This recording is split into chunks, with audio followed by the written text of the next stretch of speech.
लेकिन अगर कोई उनकी ज़ात के ऊपर हमला करता है, उनको पर्सनल अटैक करता है, उनका मज़ाक उड़ाता है या उनको चैलेंज करने की कोशिश करता है, तो उनका हक है, वो किसी भी तरीके से जवाब दें और जब वो जो भी वो जवाब देंगे हम उनके साथ हैं। बिल्कुल, हम तो साथ थे और रहेंगे। बाकी ऐसी कोई बात नहीं है, कल लोग शायद माइंड कर गए या कुछ लोग ये समझ रहे थे जी नहीं नहीं फैसल सर, भाई ने और मैं सबने यहाँ क्या पर बात कर आपकी दी। बात को थोड़ा सा काटूंगा कि माइंड शाइंड वाली बात नहीं है। डिफरेंस ऑफ ओपिनियन होता है, मेरा आपका भी हो जाता है और ये होना भी चाहिए, क्योंकि जब तक डिफरेंस ऑफ ओपिनियन नहीं होगा तो हमें डिस्कशन में पता नहीं चलेगा कि एक्चुअल में कौन ठीक है कौन गलत है। तो डिफरेंस ऑफ ओपिनियन का मजा ही तब आता है, अगर सब एक ही तरह से सोचने लग जाएंगे तो फिर शायद वो बेहतरी नहीं होती। डिस्कशन का मजा भी तब आता है जब डिफरेंट तरह का माइंड आपस में टकराता है, तो ही जो है ना वो शुआएं भी निकलती हैं, शोले भी भड़कते हैं। ये बड़ा जरूरी होता है। और मैं जहां तक यहाँ पर पहुंचा हूँ और जहां तक मैंने ये सारी बात की है, मैं भी आपके साथ लाइव में ही था जब ये सारी डिस्कशन हो रही थी।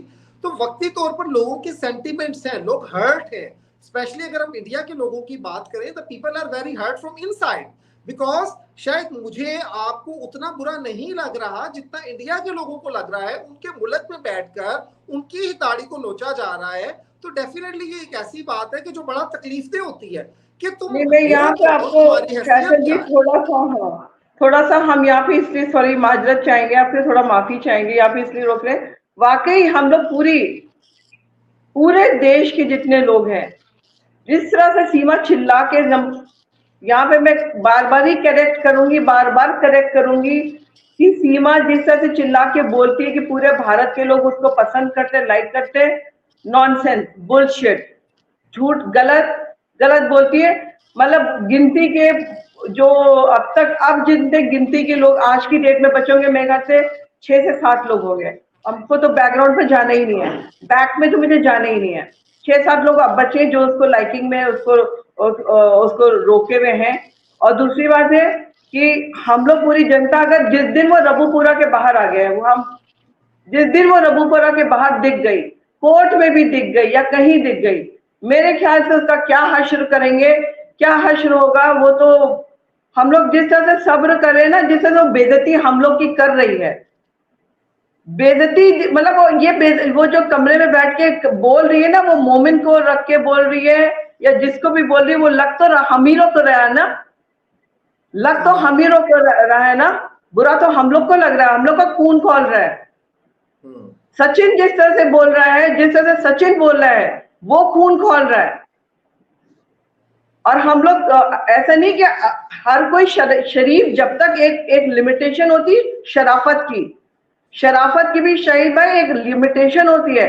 इसने हमारे लोगों की शराफत की भी एक हद ही खत्म कर दी है। अगर हम शराफत 80% हो रहे हैं तो 20% जो शैतान निकलेगा वो फुटेगा सचिन और सीमा के ऊपर। पता नहीं क्या करेंगे जिस दिन सामने दिख गए तो। कमरे के अंदर तो वो लोग दोनों शेर और बबल शेर बने घूम रहे हैं। हमने पहले भी चैलेंज किया था, हम फिर चैलेंज कर रहे हैं। हिम्मत है, बाहर निकल के आओ। हम बता रहे कहाँ निकल के आओ। ये रबूपुरा का एक चौराहा आता है, हम बता रहे क्योंकि हम गए अभी ना, अभी रिसेंटली हम गए थे, हम देखा है जीरकपुर और रबूपुरा का एक डिवाइडर आता है, एक चौराहा, जहाँ पे मॉल आता है, बहुत बड़ा मॉल आता है, उसके पास एक डिवाइडर, वहां तक बाहर आ जाओ। हमने तो तुम्हें रास्ता भी बता दिया है। सीमा और सचिन, तुम्हारे रबूपुरा जीरकपुर का एक वो आता है डिवाइडर, वहां तक बाहर आ जाओ, जरा बाहर तक भी आ जाओ। हिम्मत हो, बहुत बढ़ चढ़ के तो वीडियो में बोलते ना, बाहर आ जाओ। फिर देखिएगा आप दिल्ली के नोएडा के लोग नहीं छोड़ेंगे इसे। एक ये भी आपके लिए, ये भी मेरे ख्याल में आपके लिए कि भाई ये क्राइम की भी सेलिब्रेशन होती है क्या?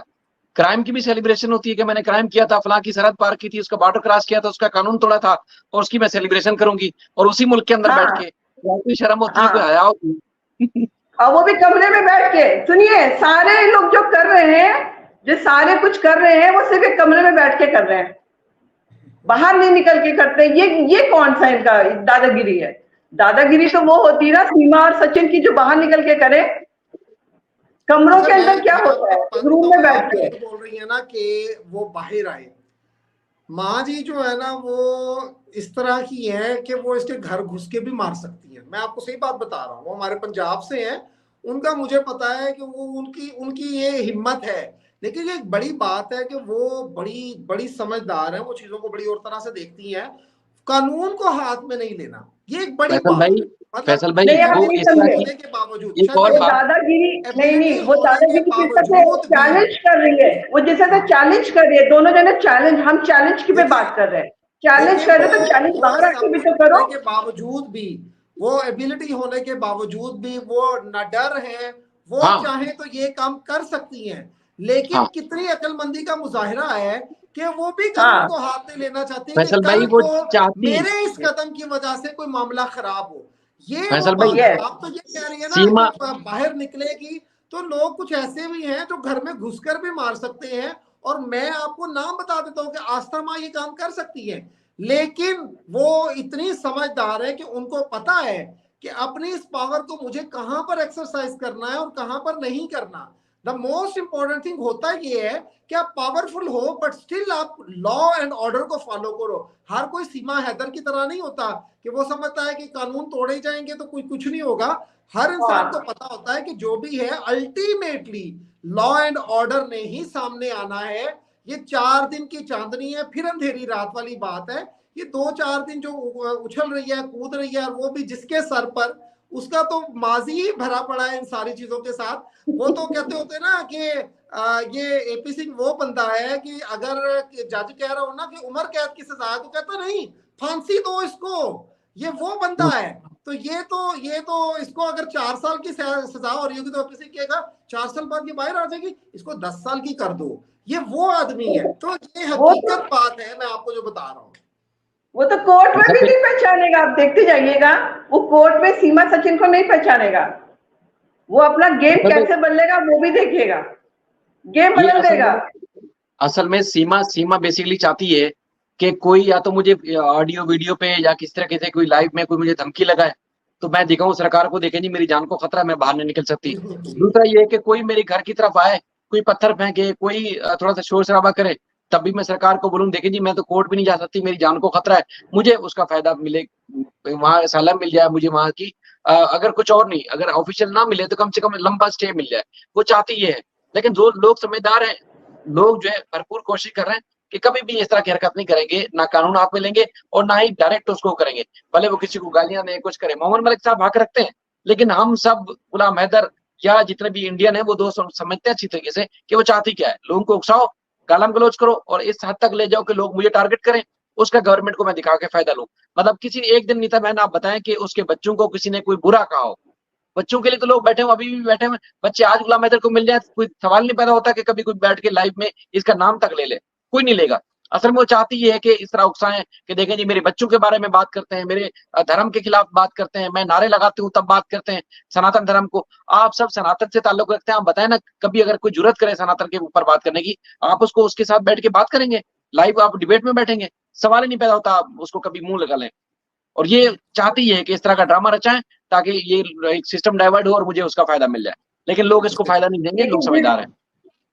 देखिए, जिस चीज की हम और शाहिद भाई आप लोग दोनों डिस्कस करते हैं फैक्ट में भी, कि जिस चीज का ये हम लोग मालूम है कि जिस चीज पे हम लोग की लड़ाई हो सकती थी या लड़ाई होनी है, वो यही था मुस्लिम हिंदू। जो इसमें अभी आप देख रहे हैं ना, 2-4 दिन से ये हिंदू मुस्लिम, योगी जी देखिए आपकी सनातनी को क्या कर रहे हैं ये लोग, पाकिस्तानी हाँ वाले, हम तो मुसलमान अब नहीं रहे, मैं तो सनातनी हो गई।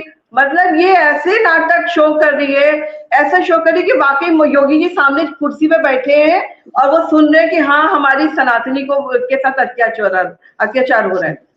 इस तरह की मतलब पैदल दिमाग की औरत, लग रहा कि योगी जो मोदी जी सामने बैठे डाइस पे बैठे सुन रहे हो, ये बाहर से वहां माइक से बैठी बोल रही है। यार हद है, और दिमाग की बिल्कुल कुछ है ही ना दिमाग इसका औरत का। ये बात की गुस्सा आ रही है कि हिंदू और मुसलमान को दूसरी वहां पे मजे जाके की बैठी बात, कर रही है। इकरा बहन आप बोले। हाँ सॉरी, बोलिए बोलिए। हेलो इकरा। जी, मैं ये कह रही थी दूसरी मज़े की बात ये है कि वो मोमिन साहब को कहती हैं आज की बात करो और मेरा पास्ट क्यों लेकर आ रहे हो? और वो खुद उनके 2 ढाई साल पुराने कोई डॉक्यूमेंट्स निकाल के वो लेकर आ रही हैं जो उनको प्रोवाइड कर दिए गए हैं। तो वो खुद क्यों कर रही है? या तो तुम खुद ना करो या फिर दूसरे को मना ना करो। तुम करोगी तो तुम हाँ सुनोगी, तुम नहीं करोगी तो नहीं सुनोगी, जो तुम करो बोलोगी हम लोग वैसे ही तुम्हें जवाब देंगे, बात खत्म हो जाती है यहाँ। और एक और बात मुझे जो ज़हन में आई कि जी ये जो बंदा जिसकी वीडियो मेरे सामने आ रही है वो तो मेरा भाई था। पाकिस्तानी ऐसे हैं जो भाई को नहीं छोड़ते, बहन भाई। तो इसका मतलब है तुम्हारा जो घर का माहौल था वो ऐसा ही था कि तुम्हारे खानदान के लोग एक बहन भाई को नहीं छोड़ते थे, क्योंकि तुम्हें एक तरफ भाई बोल रही हो, दूसरी तरफ इसी किस्म की वीडियोस हैं किसी के पास, तो फिर बहन भाई के रिश्ते को तो तुमने खराब किया।